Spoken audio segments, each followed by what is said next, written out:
Hi, good afternoon, and this presentation is about the anatomy of a yearbook. This is one of our presentations that we do for new advisors, and hopefully gives you a little bit of insight into the process of how the plant constructs your book, because I always feel like once you know that, and once you know how the books are constructed and how they're built, then that helps you make plans for what you do in your classroom and hopefully keep you on schedule so that production during the year is smooth, okay?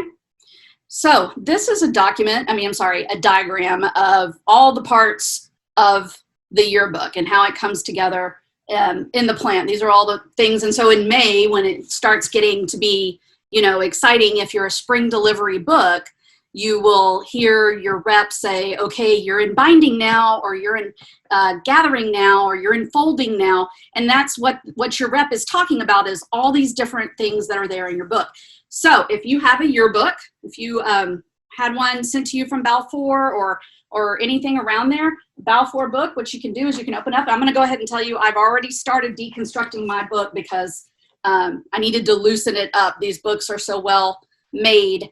The little visual that I'm going to give you isn't going to work out with my hand strength, so I had to loosen it up. So when you open it up, this is your binder board, okay, and your cover material, and your rep will talk to you about the options that you have available for your cover material. There's so many cool options, okay?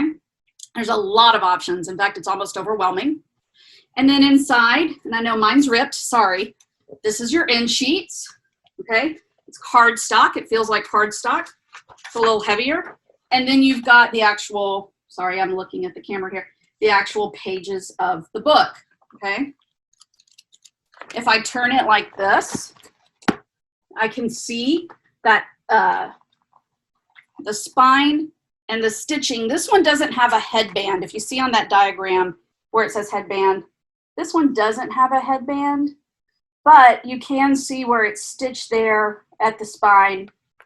And then back here, you have the end sheets again, and those are glued to the cover material. And I've loosened mine up so you can see. Here's my cover material, and here's my end sheet, okay? So let me go on to the next thing. So these are the terms: cover material, front and back lids, end sheets, the spine and the hinge. The headband is optional. It's Smythe stitched, the book block, and signature. Your books are printed in 16-page chunks. So if you want to get, I'm trying to see how close I can get to the camera on this. See right there how it looks like my book is made up of all these little magazines, like individually sewn together and then glued in there? Trying to be still, guys. Okay, those are the signatures. So when you're planning your ladder, and I'm going to talk about that in a minute, you want to think in 16-page chunks, okay? And I'm going to get to that. This is the ladder, and you've probably received one of these in your kit from Balfour, and I don't think I have one over here. I have drafting pages, but it looks like this, okay? You can get a lot of them. You can ask your rep. I think in any year we probably go through 2 or 3 just drafts, okay? We start writing, and then we cross stuff off, and then we draw arrows because, oh, well, wait, homecoming is going to be later than we thought it would be, that kind of situation. So I always have some of these on backup, and of course I've been doing this a lot, so I probably in my room have a stack of them. So if you only got one in your kit, you might ask your rep if you can have another couple. Now, back in the day, we would get these and laminate it and write all our stuff on it, all our spreads and our deadlines, all of that. But we have some other options for it now. I still use the paper ladder that comes in my kit because I like for my editors to sit there and plan it and write it out by hand and then look at it and then go back and make those changes. Okay, well, homecoming's later this year, or homecoming is earlier, or do we need all this space for pep rallies? We're not having that many pep rallies. What are we doing for our coverage of student life? Where are some changes that we can make, okay? terms to remember. And these are terms also that you want your students to be familiar with. The first one is signature, okay? Your book is printed in a 16-page signatures, okay? So if you look at this ladder, and I'm gonna have a detail of it in a minute. If you look at the ladder, it says signature number 1, and then it's 1, 2, 3, 4, 5, all the way down to page 16. That is one signature. Signature number 2, and then number 3, and so on, okay? Now, it is in your best interest to get completed signatures to the plant as quickly as you can, okay? But let's say I'm doing signature number 1, and I've done everything except page 6 and 7. For whatever reason, 6 and 7 has fallen apart. I've changed what we're gonna do there. If the plant has all of that, 1 through 16, but not 6 and 7, they can't print it, okay? But let's say I send in the whole thing, and it's October, November, okay? Early October, let's try that. I have 1 through 16 done. If I have signed off on it, I have seen the proofs, and I say it's good to go, the plant is going to go ahead and print it, and it's gonna sit on the shelf with my job number until all the other signatures come in. And then in April, if you're spring delivery, April, May, all the signatures will be done, and then they'll start putting them in order, folding, sewing, gathering, the whole thing. And that's how they get it put together, okay? You can't wait until the spring and start getting all these completed signatures in. I wanna say, and I could be mistaken, but I wanna say the rule of thumb is you want 50% of your signatures in by December. Okay, and you'll know because your rep will start, hey, you know, you got any completed SIGs? Or you'll be able to look at your status on Studio Balfour, and it'll say like, this signature is almost complete except for these 2 pages. And if you get those pages in, then you're golden. The plant will be very happy, okay? Your deadlines, you will set those up with your rep. I talked about this in one of my other presentations. We have 6. Our first one is in October, and it's a small one. We're October, November, December, January, February, March is our final, okay? I know the official deadline date. I don't share it with all of my students. Even my editors think the deadline is earlier than it really is, okay? Because if you tell a teenager, here's the deadline, and it's the real deadline, they're gonna procrastinate. They're gonna put stuff off to the last minute, okay? And you don't have time for that, okay? The complete SIG submission is what I just described, and I'm going to talk about that some more. The natural spread. So if you're looking at this ladder, look at page 8 and 9 as a little bit darker pigment on this diagram, 24, 25. That's where the pages lie flat. That's where the natural fold is. And then a flat. If a signature is 16 pages, a flat is half that. A flat is one side, and that's 8 pages. I'm going to show you some more diagrams so this makes sense. Okay, so again, here's our signature. So if this is my yearbook, number page 1, because it starts on this page, think about it like this. Okay, so here's my cover, my end sheet. This is page 1. So obviously that's my title page, right? And this is 2 and 3. So if you look at the signature, that's my open. 4, 5. So whatever it is for you. So for my book, 1 is title page, 2, 3, 4, 5, 6, 7 are all opening pages. We like a big dramatic open at my school, okay? We have a big book, so we do a lot of big dramatic opens. 8 and 9 might be where I have like a division page. 10, 11 might be summer. 12, 13, summer jobs. 14, 15, camps. And then 16, 17 might be pep rallies, okay? Now, if I send in 16 and 17, if I send in 1 through 16, I will have also sent in 17, but they're gonna go ahead and print 1 through 16 the minute I've signed off and it's good to go. So it very well could be printed in October and it's just waiting. Now, that's great, okay? You want printed signatures at the plant. That makes everything move quickly in the spring if you're a spring delivery book. What you got to be careful of is, let's say you sign off on it, they print it in November. And then you have a student who starts looking back through everything in December. Oh, hey, we spelled the cheerleader's name wrong. Can we fix it? No. If the signature has already been printed and it's sitting on the shelf and it's ready to go, the only way you're going to get a reprint on that generally is if you go back and then you're going to have to pay to have it reprinted. So that's where the proofing process becomes important. But please think in signatures. It really keeps things moving smoothly for you. Okay? So if you look at your sample signature, you should have a sample signature that looks like this. Okay? It's a press sheet. We have our natural spread, and that's page 8 and 9. So if you notice, see, that's right where 8 and 9 lies flat. Okay? 2 flats, 8 pages per flat. This is a single page. Normally, the only single page you're going to have in the yearbook is going to be your title page and then your closing page. Okay? And this is a folded signature. Now, if you are my age, you remember map folding in a geography class or in your parents' car before we all had GPS. But if you're not, then, you know, this might take a little bit. So if you look, now you can barely see, hopefully. This is a flat, okay, and see how it's numbered? And then I'm going to turn it around. And this is a flat. And see the big numbers that Balfour has put on there? Use this as a visual aid with your students, okay?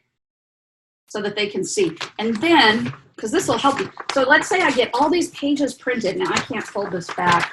Oh my goodness. Okay. So we get all these pages printed. There, I did it, I think. Maybe. No, I didn't, but you get the idea. Here, like they gave me a backup because they knew I couldn't fold it. Okay.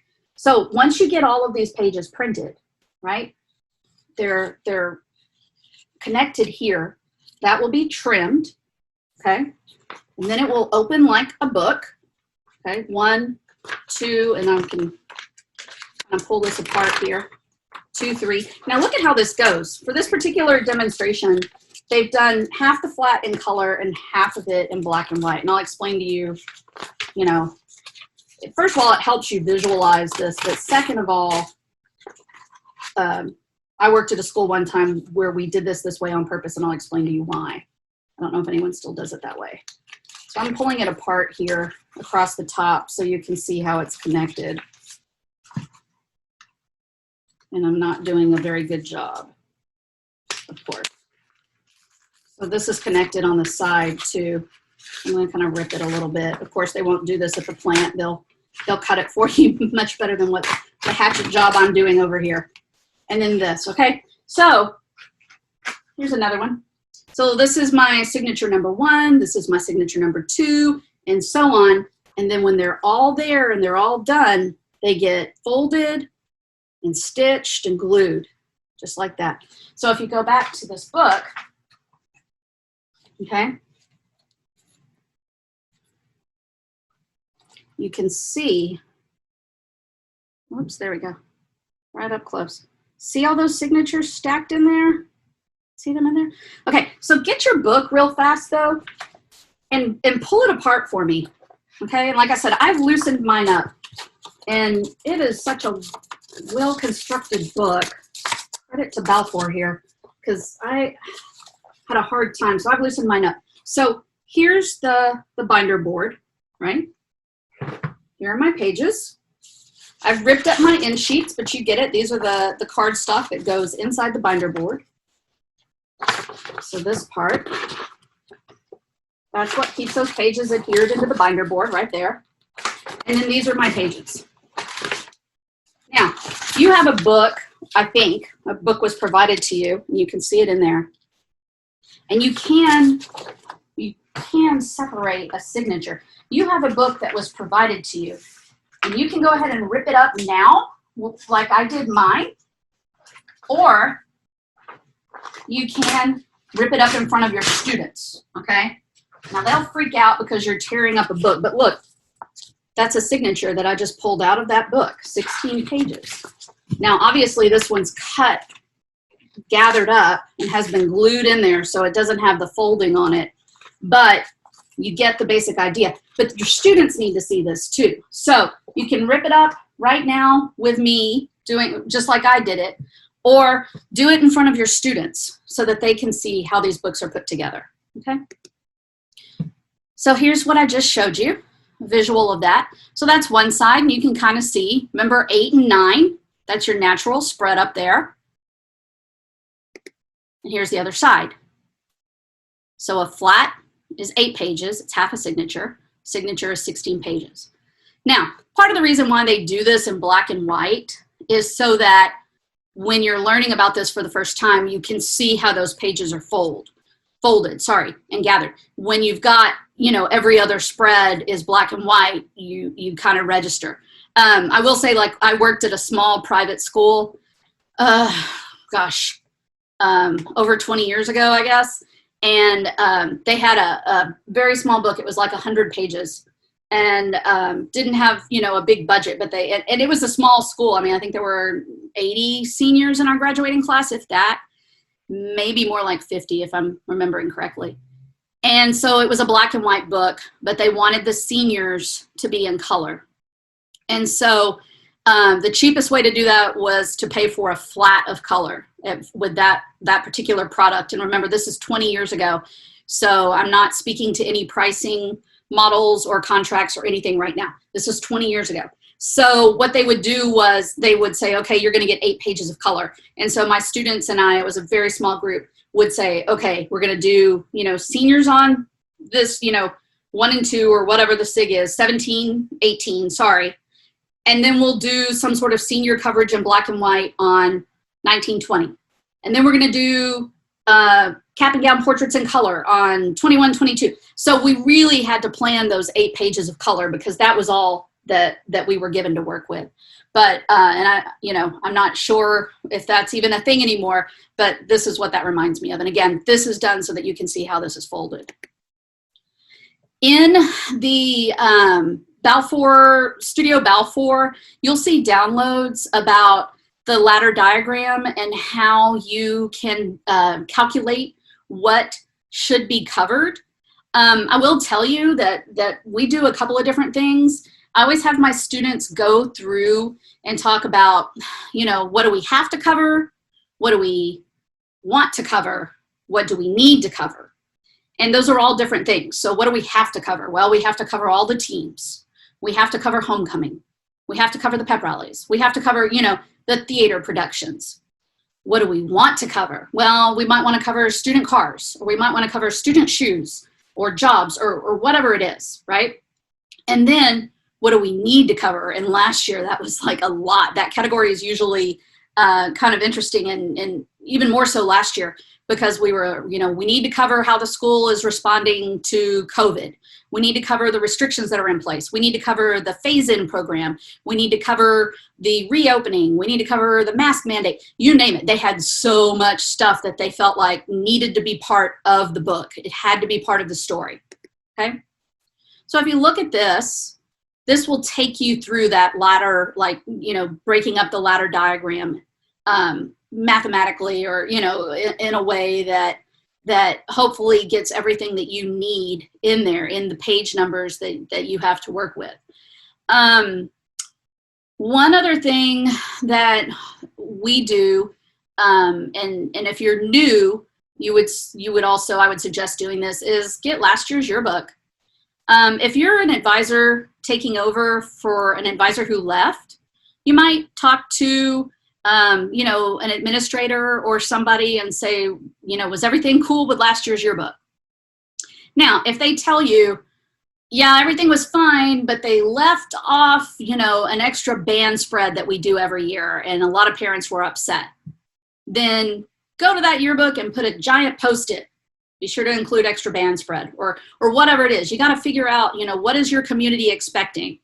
Okay, community expectations are a huge part of what we do, or at least I believe it is, okay? So put that on there. If everything else was fine and nothing was left out, then I would start with last year's yearbook and start drafting my letter off of that. We do that. course, it's easier for me because I'm the one who created last year's book, but we take last year's ladder and we look at it. And we know, obviously, nothing will look like last year's book, okay? Next year's book's gonna look entirely different, but we have a place to start. So remember I told you that some people will still use these ladders and you know, make them all colorful, laminate them, all of that kind of stuff. And there are some other ways that we do it and that other schools do it, and I'm going to show you that. But if you look, they've got the deadlines there on the left, okay?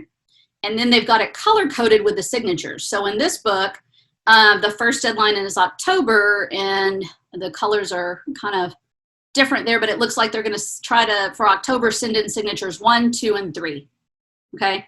That green looks like signature 11 and 12, 16, 17, some of 18.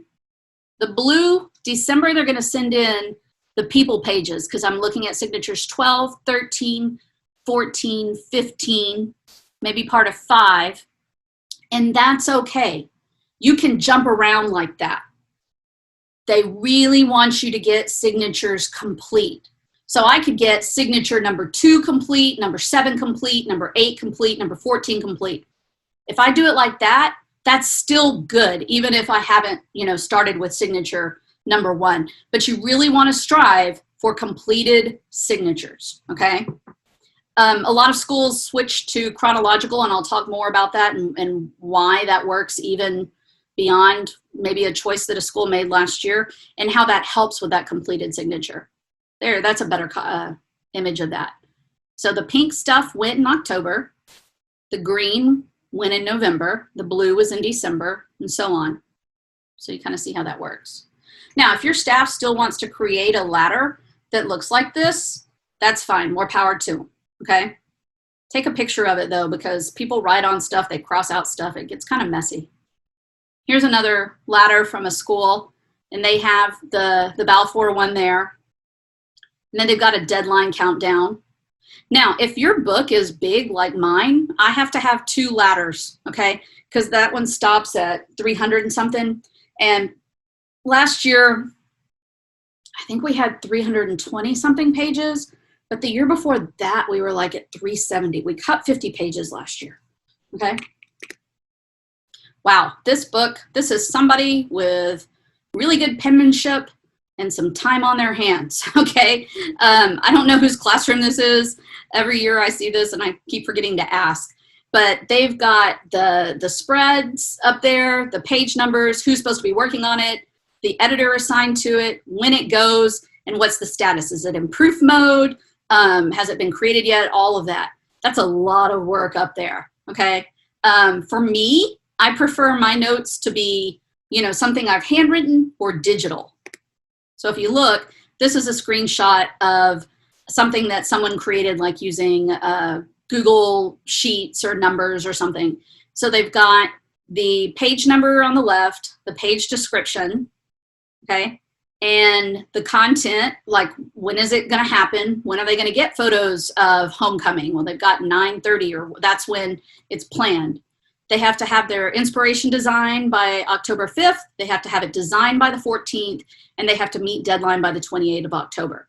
That works for this crew. They've got those mini deadlines in place. Mini deadlines are excellent. I'm a big believer in mini deadlines, and will, you know, say, okay, captions are due, and that's a daily grade.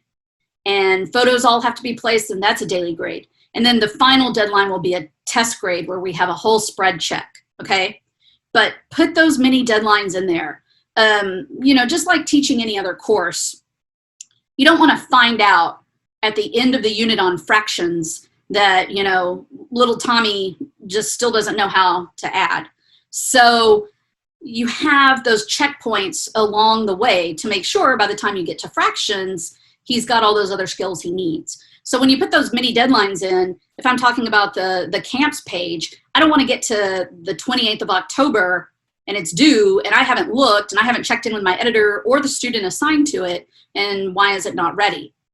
And then I've got a kid assigned to it who's like, well, you know, I still don't remember how to crop a photo in Photoshop or whatever it is you're using. So put those deadlines in place. I will have my veterans, my editors, help me check those mini deadlines too. Now, when it comes to a quality grade, like where, you know, hey, I'm going to take off points because you didn't prove, or, you know, different things like that, that's on me. I'm the teacher of record. That's my test grade. However, if it's, you know, hey, I just need to make sure all the images are placed, then I might farm that out to a section editor. And then they'll start opening the spreads and they'll say, okay, volleyball looks good. Cross country looks good. Pep rallies doesn't look good. She's got pictures. The staffer assigned has pictures. Why are these images not in there yet? Okay, well, she's been absent. And so then we start doing a little bit of damage control and figure out what's going on with that staffer. Balfour has an editable PDF ladder. So you can download this and you can type on it. If you're like me, in Excel or Google Sheets, none of that works for you. I use Google Sheets and I use Excel, but I fight with it every year. Every August, I have to reteach myself how to use Excel. It's actually, you know, I should be embarrassed. So this PDF is a very nice option. Okay, if you go to Studio Balfour, there is a link to Google Drive, and there's so many files there, and I can show you in a minute.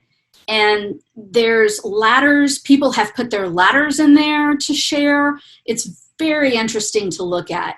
And you might look at it and want a hybrid of some of those. So here's one, and it's got signature 1, and then it's got, you know, the page number on the right, and then 2, 3, because remember, we're working in spreads. So 2, 3 is a spread. Page 1 is the title page. Generally, you should only have 2 pages in your yearbook that are single. That's the title page and the closing page. Now, I know sometimes when we're talking about an elementary book or a middle school book, we do some of those single pages because we have to cover everybody in first grade and second grade and third. I get that. I totally get that. But if you are an advisor in the high school arena, you're going to need to remember we deal in spreads. Only page 1 and the last page should be those single pages, and that's why it looks like that on the ladder. So if you look at this, we've got a deadline date, and the yearbook staff, somebody started filling this in. We've got some deadlines. They're color-coded. What's the ship date? When's our cover deadline? All of that is in there. So this is the folder in Studio Balfour and the Balfour Exchange that's got all of these different ladders that people have shared, okay? And that just kind of helps you see what's out there and the details that people include. Some people want to know, you know, who's the staff, who's checking it, what's done, what's the status. Some people want to know other stuff, okay? You can set it up however you want it.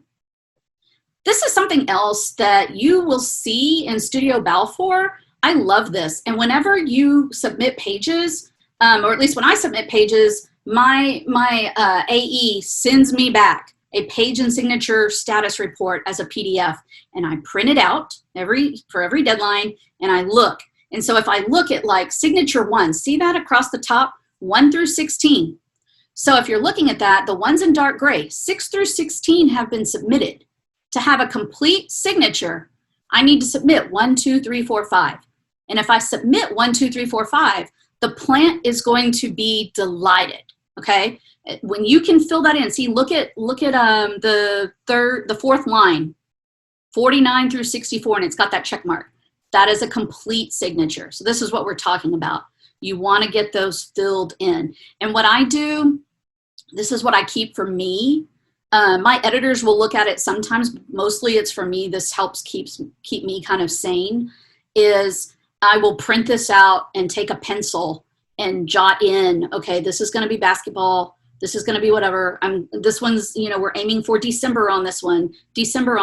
I'll color code it. I'll highlight it. That's just how I've always done it. And I'll keep that with my calendar or whatever else I have, my other planning tools for campus, and until my next deadline when my AE sends me a new one, and then I update it. But that's something that helps me. I love the status report.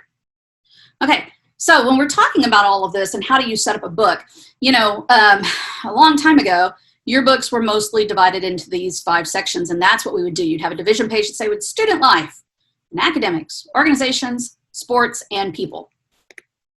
Okay, that's how it worked. That's how everybody did it, and there's still books that do it. this is an example from 2020 because this was one of the last books I saw that did it. Last year, you can imagine why this was a difficult model to use. If your school was like mine, we went into the year thinking, well, okay, these are the events we're supposed to have, and how many of them are not going to happen.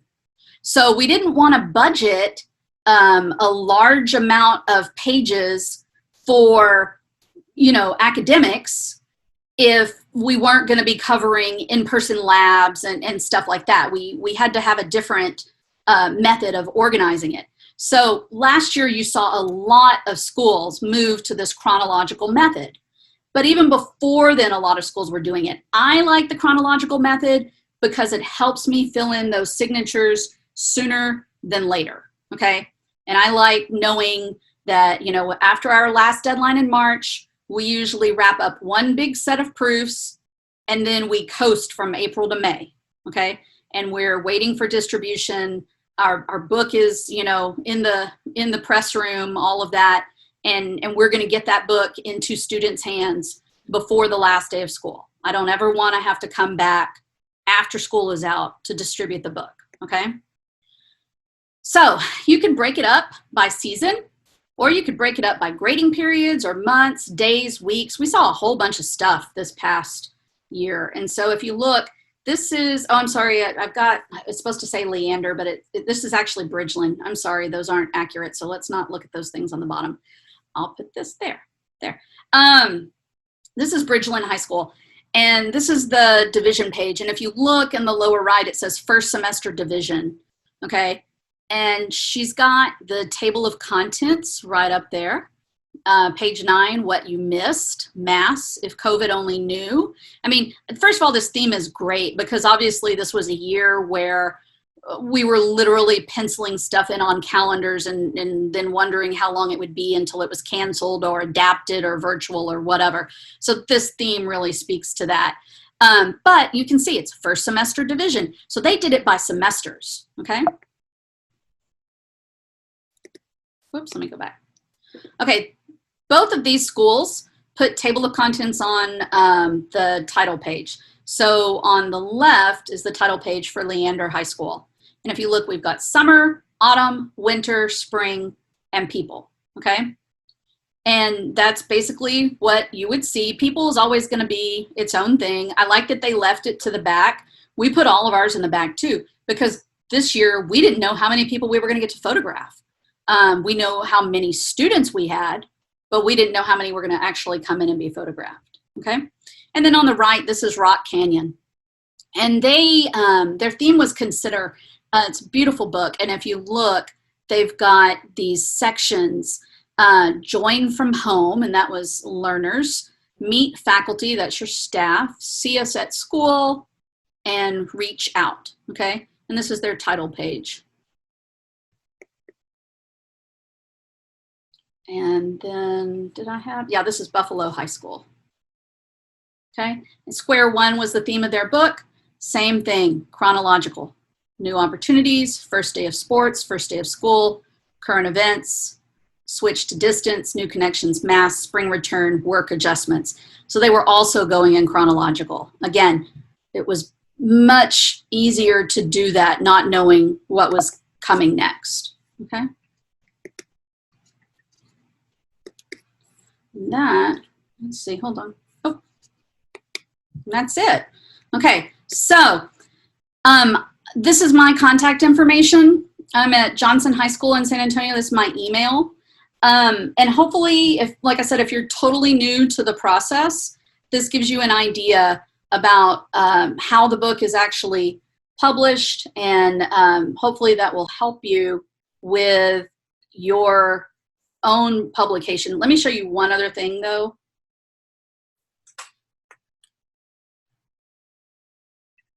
Let me go back here. Share my screen. Okay, so I kept talking about Studio Balfour. Let me show you where this is. So this is Studio Balfour, and if you look here, you'll click on this exchange. And when you click on the exchange, it takes you here. And there's all sorts of resources here, all sorts of things that schools have shared. And then if you click right here, share ideas and find design inspiration, this will take you to a Google Drive, and I had that screenshot on the slideshow. And it's got all sorts of resources in there. So if you're looking at ladders, I think it's design, coverage, and planning. Let's see, design and spread planning, PowerPoints, ideas and examples. Those are checklists. It's not the squares. Planning and production. Okay, these are things that I would come back if I were you and look at this. These are things that you can be working on month by month. And these chronological yearbooks, no. Share your ladders, yeah, okay. Design, coverage, and planning, chronological yearbooks, share your ladders. And there's all sorts of different stuff in there, okay? And you can look at it. And there was one that I was looking at, trying to find, that had all sorts of interesting notes. Is it this one? They had really used the note feature on that. This one has all sorts of different check marks. I don't think it's that one. This one. Okay, so this is a yearbook advisor out of New York, but look, hover here, and this note, I got it to do earlier. Let's see, my computer's kind of lagging. This note comes up, and it'll tell you all sorts of details, like more than you could possibly need. There it is. This ladder is an example of a chronologically organized book with portraits in the back and a reference section. I mean, it goes on and on and on, okay? But this is such a great resource that someone shared. And it's got not just, you know, the due date and the page number and the spread, it's got it broken down into modules even. So please, if you haven't done so yet, go to Studio Balfour, go to the Exchange, and follow through. There's so many resources. Balfour has done an excellent job of putting information out there, which this was already in motion even before we all went virtual back in March of 2020. Okay, so thank you very much. And you have my email. If you have any questions, just let me know. Thanks.